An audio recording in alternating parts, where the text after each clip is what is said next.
Тәрбиешінің жұмысы оңай емес. Кейде осы қызметтен бойларындағы қуаттары сарқылып, шаршап, төтеп бере алмай шығып кетіп жатқандар да аз емес. Ал енді осы балабақшада жылдар бойы қызмет атқарып жатқан тәрбиешілер, олар нағыз жүректі тәрбиешілер. Себебі қоғамдағы тәрбиешінің беделі ондай алып бара жатқандай жоғары емес.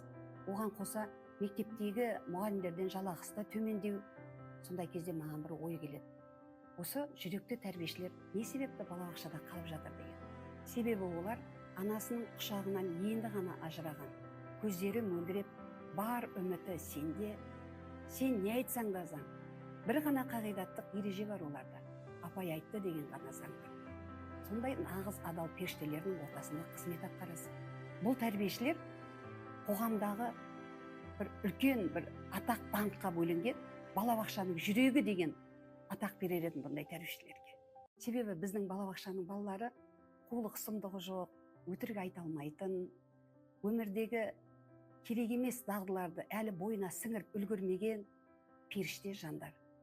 Сондай періштенің ортасында жұмыс жүргізу, ол тек қана нағыз тәрбиеші қызметіне мағынасын түсіне білген, нағыз мейірімді, нағыз өз ісінің майталмандары ғана осы қызметте шыдап, төтеп беріп қала алады.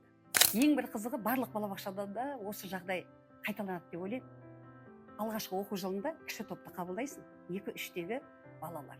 Көздері мөлдіреп, қайда келгенін түсінбей, анасын іздеп жылап жатқан балалардың ішінде біздің балабақшаның әкімшілігі, тек қызметкерлер ішіне кіріп алып, 2-3 баладан құшақтап, аналарды есіне тоймай жүреді. Сондай кезде тәрбиеші бір аптадай шыдап, мыналар көмектесіп жүр ғой дейді да, бір аптадан кейін шығыңыздар, мен мына балалардың тәртібі кетіп қалды деп, аналарды қуып шыққандай шығып жатыр. Бұл да балабақшадағы періштелердің мекені, балдай иісі бар, дәмі бар осындай орта деп түсінемін балабақшаны. Соның діңгегі, соның жүрегі тәрбиеші болып мамандық атқарған мақтаныш немене. Балабақшаның өзге қызметкерлері осы апай неге тәрбиеші деп қана айта береді, біздер қайда қалдық деп ойлайтын шығар. Бірақ былай теңеймін.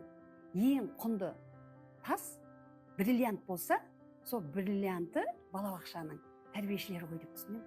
Себебі ол өте құнды, баланы болашаққа қарай жол сілтейді.